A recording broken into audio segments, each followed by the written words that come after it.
रांची में रंगदारी रैकेट का भंडाफोड़, पाकिस्तान से ड्रोन के जरिए आता था हथियार। रांची में पुलिस ने एक बार फिर संगठित अपराध के खिलाफ बड़ी कार्रवाई की है। वरीय पुलिस अधीक्षक राकेश रंजन के निर्देशन में गठित टीम के द्वारा कुख्यात अपराधियों के उस गिरोह का भंडाफोड़ किया गया है जो कोयलांचल शांति सेना यानी केएसएस के नाम पर कारोबारियों और व्यवसायियों से रंगदारी वसूलने का काम कर रही थी। पुलिस ने बड़ी कार्रवाई करते हुए प्रिंस खान और सुजीत सिन्हा गिरोह के जुड़े 4 अपराधियों को हथियार के साथ गिरफ्तार किया है। ये लोग केएसएस कोयलांचल शांति सेना के नाम पर शहर के व्यवसायियों से फोन पर रंगदारी मांगते थे। पुलिस को मिली गुप्त सूचना के आधार पर चुट्टू ओवरब्रिज के नीचे छापेमारी की गई, जहां काले रंग की टाटा सफारी में 4 अपराधी बैठे थे। पुलिस को देखते ही अपराधियों ने भागने का प्रयास किया, लेकिन पुलिस की तत्परता के कारण सभी दबोच लिए गए। वहीं पुलिस ने मौके से एक Tata safari car, 3 loaded pistol, 7 magazine और 13 जिंदा गोलियां बरामद की है। गिरफ्तार अपराधियों में इनामुल हक और बबलू खान, रवि आनंद और सिंगा, मोहम्मद शाहिद और अफरीदी खान, मोहम्मद सिराज और मदन और सुजीत सिन्हा की पत्नी रिया सिन्हा शामिल हैं। पूछताछ में चौंकाने वाले खुलासे हुए हैं। गिरफ्तार अपराधियों ने बताया कि सुजीत सिन्हा और प्रिंस खान पाकिस्तान से ड्रोन के जरिए हथियार मंगवाते हैं। ये हथियार मूंगा पंजाब के रास्ते भारत में पहुंचते हैं और रांची सहित देश के अन्य हिस्सों में कारोबारियों में दहशत फैलाने और रंगदारी वसूलने के लिए इस्तेमाल किए जाते हैं। वही पुलिस के अनुसार वसूली की रकम यूएई के रास्ते पाकिस्तान भेजी जाती है, जिसका उपयोग अवैध हथियार खरीद और अन्य आपराधिक गतिविधियों में किया जाता है। राज्य पुलिस की इस बड़ी सफलता से शहर में कारोबारियों में राहत भावना है। वही पुलिस अब इस गिरोह के अंतर्राष्ट्रीय नेटवर्क की कड़ियों को जोड़ने में जुट गई है। इधर रांची के एसएसपी का कहना है यह कार्रवाई रांची पुलिस के द्वारा संगठित अपराध के खिलाफ लगातार चल रही मुहिम का हिस्सा है। ऐसे किसी भी अपराधी को बख्शा नहीं जाएगा। न्यूज एक्सप्रेस भारत से पैनी नजर।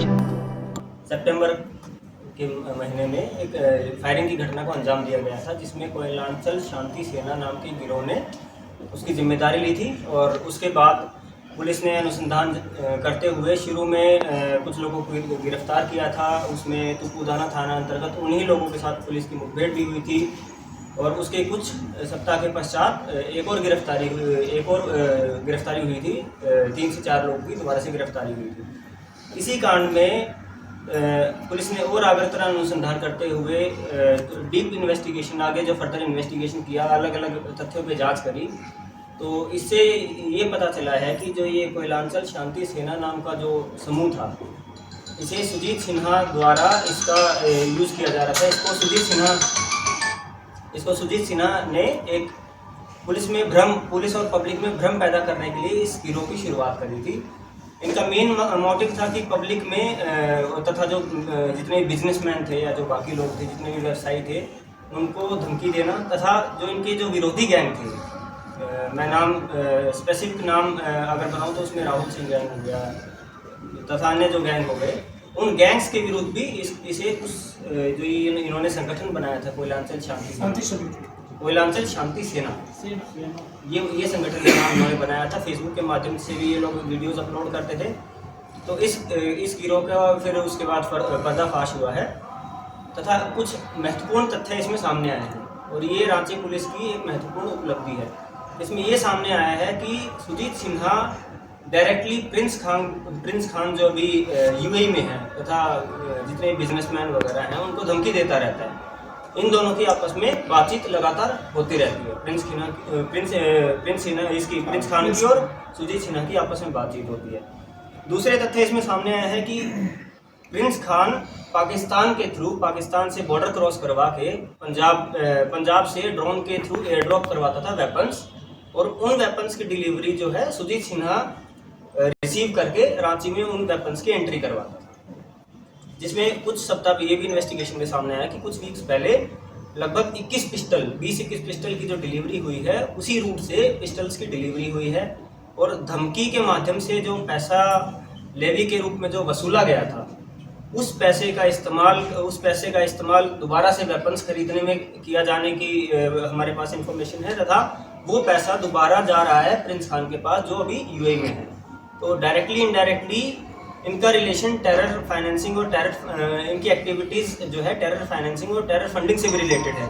कि इंडिया में पाकिस्तान के थ्रू एयर ड्रॉप करके जो वेपन्स मंगाए जा रहे हैं, उसकी फंडिंग यहाँ से की जा रही थी, तथा उनकी जो फाइनेंसिंग थी वो झारखंड में विभिन्न बिजनेसमैन हो गए या फिर जो जितने भी जो आम जनता से जो जितने भी जो अपराध करवाए जा रहे थे, तो लोगों को हायर करने की भी इस संस्था में लोगों को हायर करने की भी कोशिश की जा रही थी। जो मेन फील्ड में काम करने वाला इनका आदमी था वो है बबलू खान। बबलू खान का दूसरा नाम है इनामुल हक। इनामुल हक पहले 10 बार जेल जा चुके हैं, जिसमें कुछ घटनाओं में इनकी संलिप्तता साथ में सुजीत सिन्हा के साथ भी थी। और ये इनामुल हक जो है ये मल्टीपल जेल्स में रह चुके हैं झारखंड में ही। कहाँ के रहने वाले? ये हाँ काके के रहने वाले हैं इनामुल हक। महिला में क्या रोल? महिला जो है वो सुजीत सिन्हा की वाइफ है। और जितना भी जो लाइजनिंग जो करनी होती थी या जो वेपन्स का जो डिलीवरी का जो लाइजनिंग जो करना होता था, बबलू खान के साथ जो लाइजनिंग करती थी, तथा इन महिला को जो है और मांझी में भी एक और मांझी 189/24 जो कांड हुआ था उसमें भी महिला के खिलाफ नॉन अवेलेबल वारंट इशूड था, उसमें भी गिरफ्तारी करते हुए तथा इसमें भी इस कांड में भी इनकी संलिप्तता पाई गई है। इनको आगे कोर्ट में भेजा जा रहा है।